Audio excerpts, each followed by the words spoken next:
Halo semua, kali ini gue mau cerita tentang game yang lagi gue mainin nih, yaitu Harvest Town. Yep, seperti namanya, game ini mirip kayak Harvest Moon gitu. Tapi kalau boleh jujur nih, makin kesini gue jadi lebih suka game ini daripada Harvest Moon. Soalnya ceritanya lebih menarik dan petualangannya lebih luas. Kita bisa farming, breeding, fishing, logging, mining, pickupping, battling, cooking, producing, socialize, dan masih banyak lagi. Kita bisa bersosialisasi dengan teman-teman NPC via offline, juga bersosialisasi dengan teman-teman real life via online. Lalu ada dua perbedaan waktu di sini, yaitu waktu di game yang berjalan 10 menit setiap kamu memainkannya selama 15 detik, dan waktu real life untuk production dan shipping. Gameplay utama dalam game ini adalah conversation and collection. Conversation yang dapat membuka story baru, collection untuk membangun dan mendekorasi manor kita ataupun mensupport conversation. Game yang dirilis pertama kali di bulan Agustus 2019 oleh Avid.ly, game developer asal Cina ini, sebenarnya masih beta dan in development. Jadi, masih ada beberapa tempat yang belum dapat diakses, dan ada beberapa hal yang belum dapat dilakukan seperti sailing, market, dan menikah dengan karakter selain Foxy yang udah ditunjukin di app preview-nya. Jadi, mungkin kedepannya akan terus ada perubahan selama kita main. So, kita tunggu aja update-nya. Sekarang, kita langsung ke story-nya. Game ini berkisah tentang seseorang yang telah hidup lama dan sukses di kota besar, namun berkeinginan untuk kembali ke kampung halamannya.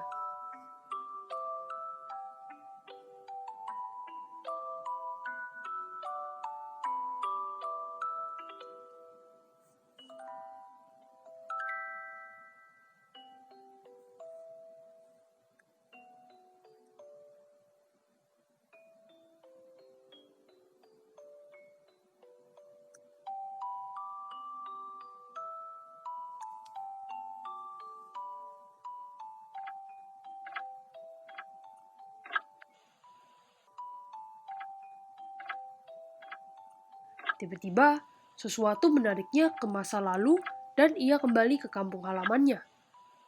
Lalu, ia memutuskan untuk tetap tinggal di sana dan mulai membangun semuanya dari awal.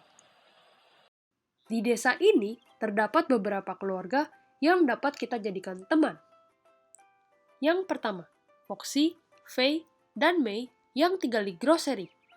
Foxy sebenarnya adalah seekor rubah putih yang udah hidup selama 250 tahun. Dia mencoba hidup di dunia manusia 50 tahun terakhir ini dan memutuskan untuk tinggal di Harvest Town. Karena di sini dia bisa minum susu segar tiap hari dan orang-orang di sini juga mudah dibohongi, terutama para pria. Kebotakan David dan jenggot Steve adalah hasil kerjaan dia. Tapi orang-orang di sini malah bersimpatik dengan Foxy, yang terlihat menyedihkan karena selalu menganggap dirinya seekor rubah. Faye, adik May yang pemalu dan penyuka hewan. Kesukaannya kepada hewan terlahir sejak kakaknya yang pergi meninggalkan desa dan ia dibesarkan oleh Rains family. Ketika seekor hewan hendak dijual, ia akan menangis dan pergi mengunjungi rumah pemilik barunya untuk memberi makan diam-diam. Dia juga suka mengunjungi liang untuk melihat penemuan terbaru yang tidak berguna namun menarik baginya. Setiap minggu, dia akan pergi ke tepi laut untuk mengunjungi mermaid legendaris atau sea fisher dan berteman dengannya diam-diam. May, guru sekolah di desa ini yang tidak akan memaafkan muridnya yang nakal. Pekerja keras sejak kecil yang selalu dikejar-kejar pria, tapi pria-pria tersebut berakhir diceramahi hingga menangis. Salah satu murid pertama Tom Cole, dan sebagai pengagumnya, ia meninggalkan desa untuk kuliah di perguruan tinggi terkenal hingga mendapatkan gelar ganda, lalu kembali mengajar di desanya. Tom, Ellie, dan Ella Cole. Mereka tinggal di Principal's Home. Tom Cole, pendiri sekolah di desa, dan ayah dari Ellie dan Ella. Ia percaya bahwa pengetahuan adalah kekuatan. Ia mencintai almarhum istri dan kedua anaknya. Tapi ia sangat ketat terhadap anak bungsunya hingga membuatnya salah paham dan suka membangkang. Ellie Cole, Anak sulung Tom Cole yang lembut seperti malaikat dan jarang marah. Tapi sekali ia marah, bahkan papanya aja jadi takut. Ia melakukan hampir semua pekerjaan rumah dan berperan sebagai ibu serta anak, mengingat ibunya telah meninggal. Walaupun Andy Reid menyukainya, ia tidak pernah sadar. Ellie suka memberikan Andy masakan, dan Andy suka mengusili Ellie hingga membuatnya tersenyum. Ella Cole, anak bungsu Tom Cole yang berlatih kungfu sejak kecil dan punya temperamen seperti laki-laki. Dia pernah berambut panjang karena kakaknya mengatakan Andy tidak akan suka gadis sepertimu. Namun akhirnya ia berambut pendek kembali. Ia tidak suka dengan perjodohan yang dia buat oleh ayahnya dan David tanpa sepengetahuannya. Walaupun ayahnya menganggapnya kasar, tidak berperasaan, tidak seperti perempuan, sebenarnya ia sangat memikirkan bagaimana ayahnya memandangnya. Ia berharap suatu hari ia bisa menjadi seperti kakaknya. Faktanya, dia adalah perempuan yang lembut dan baik hati. Dia mahir dalam setiap bidang olahraga, kecuali berenang. Dia juga tidak pandai dalam pekerjaan rumah, terutama memasak. Namun, ia sering mengikuti kakaknya memberikan masakan ke Andy, dan mulai mengagumi keunggulan bartendernya. Ia seringkali juga cemburu dengan kakaknya ketika berinteraksi dengan Andy. Liwah, Pongqing, Liao, dan Liang yang tinggal di hospital, tapi Liang tinggal di RV. Liwah, seorang pria tua yang terobsesi dengan regimen. Ia percaya bahwa ilmu kedokteran lebih unggul daripada pengetahuan lainnya dan berkontribusi besar pada kehidupan. Ia bersikeras agar semua anaknya belajar ilmu kedokteran, di mana terdapat perbedaan besar antara Liwah dengan Liang yang tergila-gila dengan gadget elektronik. Walaupun ia sangat hati-hati dengan dietnya, ia tetap menderita kerontokan rambut. Ia melarang istrinya untuk menaruh bumbu di masakan, katanya itu bagus buat kesehatan. Berkat terus-terusan merasakan makanan hambar, Liang meninggalkan rumah dan membangun pondok dari kontainer. Walaupun Liwah menyesal karenanya, ia tidak pernah menunjukkannya. Pongqing, seorang ibu penuh kasih sayang yang memanjakan anak-anaknya tanpa prinsip apapun. Hobi satu-satunya adalah TV shopping. Selalu tertipu oleh perkataan salesman. Ia selalu membeli alat-alat tidak berguna seperti pencuci rambut otomatis ataupun pembuat popcorn otomatis yang akan dibuang ke liang setelahnya. Barang-barang ini melahirkan ketertarikan pada Liang 6 tahun akan penemuan elektronik. Liao, anak sulung si dokter, salah satu murid pertama Tom Cole, teman sekelas Mei, dan tipikal murid yang selalu dapat A sejak kecil. Ia memilih untuk menjadi dokter, bukan karena keinginan ayahnya, namun karena untuk menikmati rasa berprestasi setelah menyembuhkan penyakit dan mendapatkan pujian dari pasiennya. Ia sangat sombong serta percaya diri atas keunggulannya dan ketampanannya. Ia juga membenci orang lain yang menurutnya secara intelektual lebih rendah darinya. Yang sebenarnya ia hanyalah pria simpel yang bahkan tidak bisa memasak telur. Satu-satu orang yang ditakutinya adalah Mei, karena ia bisa dimarahi habis-habisan seharian. Sangat tidak ramah kepada Duke Evans, yang menurutnya hanyalah seorang musisi bodoh yang mencuri popularitas darinya menggunakan trik murahan. Liang, anak bungsu si dokter. Ia berkeinginan menjadi seseorang yang berguna kepada masyarakat, seperti ilmuwan hebat. Fanatik terhadap teknologi, namun sebenarnya memiliki IQ yang biasa-biasa aja. Menjadi seorang introvert dengan kemampuan presentasi yang rendah dan tidak tahu cara berkomunikasi dengan orang lain. Ia terus berpikir tentang membuat suatu penemuan inovatif setiap harinya. Tapi ia seringkali hanya menciptakan barang-barang tidak berguna, seperti obor spesial, yang akan menyala terang di bawah cahaya, namun tidak bisa menyala jika tidak ada cahaya. Ia juga seorang fanatik Bruce Lee dan memakai kostum kungfu sepanjang hari. John dan Peach Gray, yang tinggal di Fishing Shop. John Gray, teman semasa kecil kakek karakter kita. John suka mengikuti kakek dan suka menuruti permintaan kakek untuk melakukan prank. Tapi hanya John yang selalu disalahin. John tidak pernah berbalik menyalahkan kakek. Mereka pernah membuat perjanjian, keduanya harus tinggal di Harvest Town dan berkontribusi membangunnya. Mereka harus mensupport satu sama lain tanpa melihat siapa yang menjadi mayor. Menangkap ikan besar, membuat anggur terbaik, menjual susu terbaik, dan mengeksplor Occult Cave bersama. Setelah kakek meninggal, dia menjalani janji itu sendirian dan membangun desa yang ia cintai.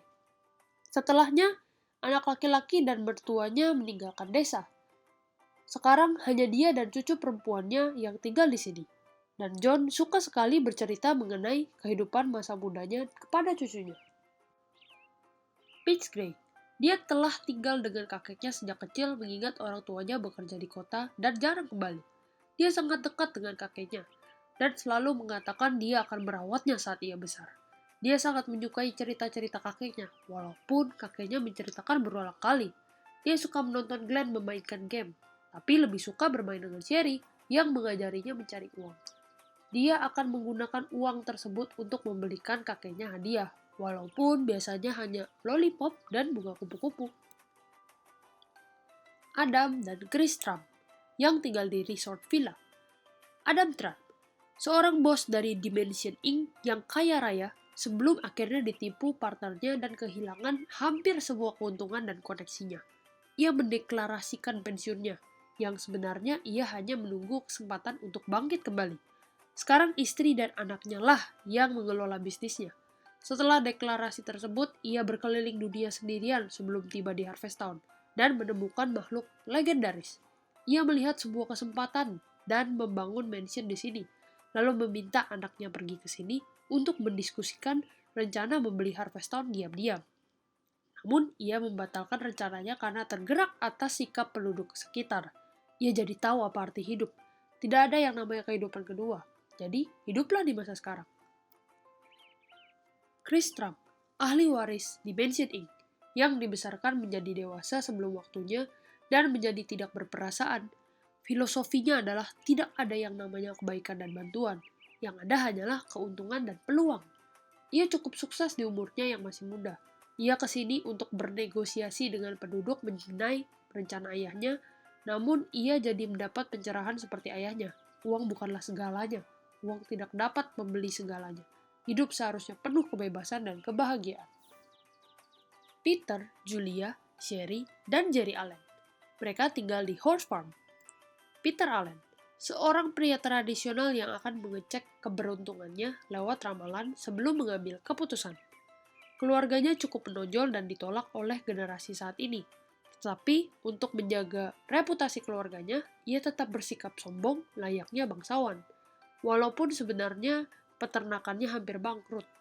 Namun, situasi ini berubah setelah anak perempuannya mulai membantu mengelolanya. Ia percaya bahwa perempuan seharusnya melakukan pekerjaan rumah dan merawat anak dibanding belajar atau berbisnis. Ia sebenarnya tidak suka melihat anak perempuannya mengelola peternakan kuda dan berharap anak laki-lakinya akan mengambilnya setelah besar. Namun, anak laki-lakinya terobsesi dengan catur dan enggan mengelolanya. Kemudian, ia diyakinkan oleh resolusi dan kepribadian agresif anak perempuannya. Walaupun sebenarnya masih tidak menerimanya, ia tidak pernah menentangnya lagi. Julia Allen, wanita paruh baya yang sangat cantik pada masa mudanya.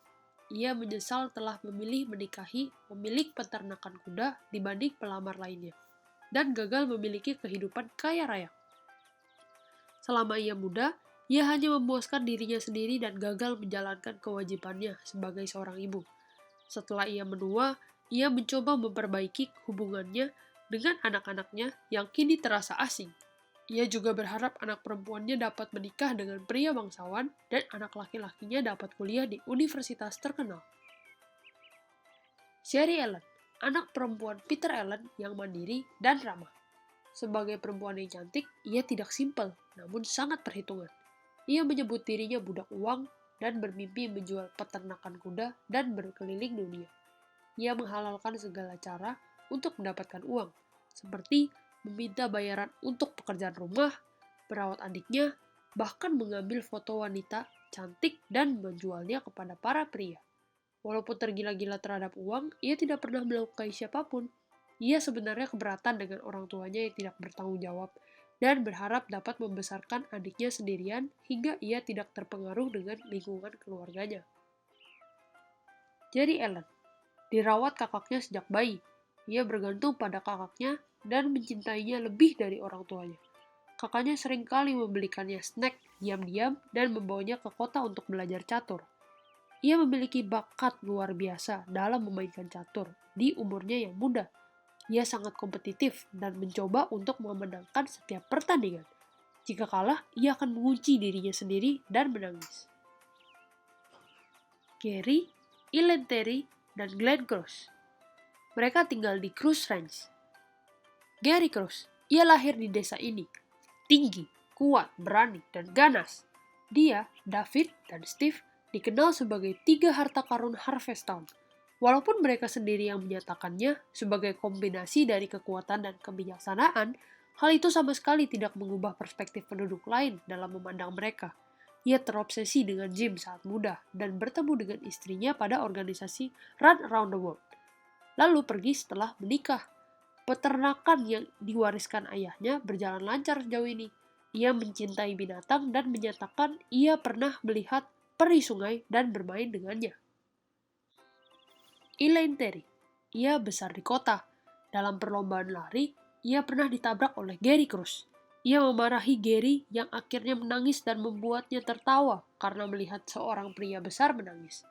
Kemudian ia menikah dengan Gary, memiliki anak laki-laki yang pintar dan mengelola peternakan. Glenn Cross. Sama seperti orang tuanya, ia juga seorang pemain game yang handal, khususnya ketika ia bermain Mario, di mana ia bisa dengan mudah melewati rintangan hanya dengan satu kesempatan. Ia sangat tertarik dengan game design dan memiliki pengetahuan yang luas walaupun masih kecil. Ia sering bergaul dengan Liang untuk belajar programming. Saat ini, dia sedang membuat game sandbox dengan tema peternakan. David dan Bill Hanks, yang tinggal di Smithy. David Hanks, member dari 3 harta karun Harvest Town dan merupakan pria keras kepala yang cerewet. Setiap ia menemui Lulu Lopez, ia suka mengomel, kenapa perempuan malah berkeliaran bukannya diam di rumah memasak makanan? Ia juga suka mengatakan, anak sulung kepala sekolah hebat, tapi kenapa yang satunya tidak? Ia belajar kungfu, berambut pendek, dan tidak bisa memasak. Bill Hanks, ia sedikit keras kepala, yang sepertinya karena IQ-nya yang rendah. Ia menyukai pekerjaan tangan seperti ayahnya. Ia berpikir pandai besi adalah karir yang paling menakjubkan di dunia. Ia sangat mencintai proses daripada mencari uang. Ia memiliki suatu ketertarikan atas wanita, mengingat ia kehilangan ibunya sejak kecil. Ia terlihat romantis, namun sebenarnya tidak pernah bersama seorang wanita. Steve dan Lulu Lopez, yang tinggal di Carpenters. Steve Lopez, member dari 3 harta karun Harvest Town, seorang tukang kayu handal yang simpel dan jujur. Ia menyatakan ia adalah anak menggang dari tukang kayu legendaris yang mengajarkannya banyak hal dalam mimpinya saat kecil. Ia tidak rewel terhadap makanan, namun ia makan cukup banyak. Ia sangat takut dengan serangga, terutama lalat. Lulu Lopez, entah karena ia udah terbiasa merawat ayahnya atau karena David suka mengomelinya, ia terlihat sulit didekati. Kata-katanya yang tajam bahkan membuat ayahnya takut. Setiap ayahnya menangis karena serangga, ia akan diomeli Lulu. Walaupun sebenarnya ia lembut dan seperti putri kecil yang rindu akan seseorang untuk merawatnya dan ayahnya. Tetapi untuk melindungi ayahnya, ia memakai baju besi dan berubah menjadi perempuan yang kuat karena takut ia dan ayahnya akan diganggu. Jim dan Justin Ortiz, yang tinggal di Red Roof Cottage.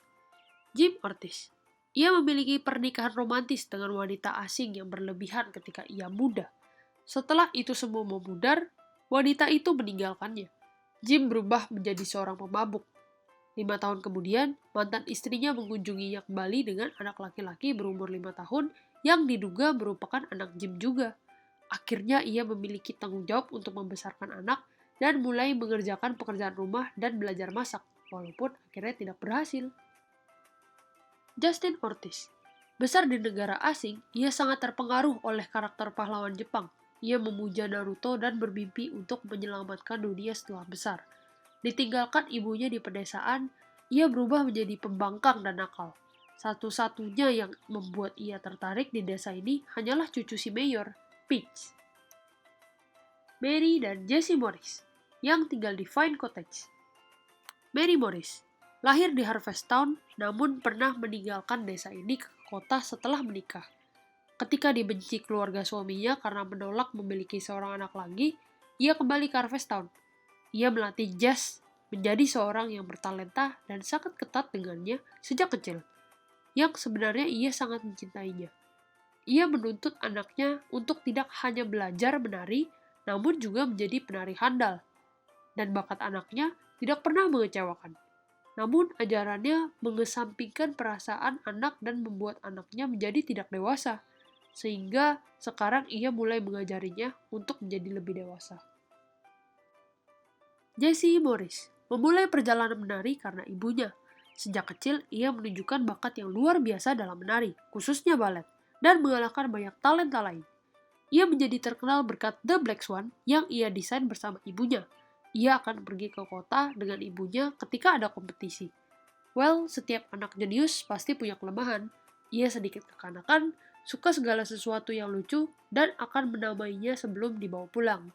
Setiap pagi, dia akan pergi ke hutan untuk bermain dengan peri legendaris dan menari untuknya. Karena ia berpikir dia lucu, namun tidak bisa dibawa pulang ke rumah.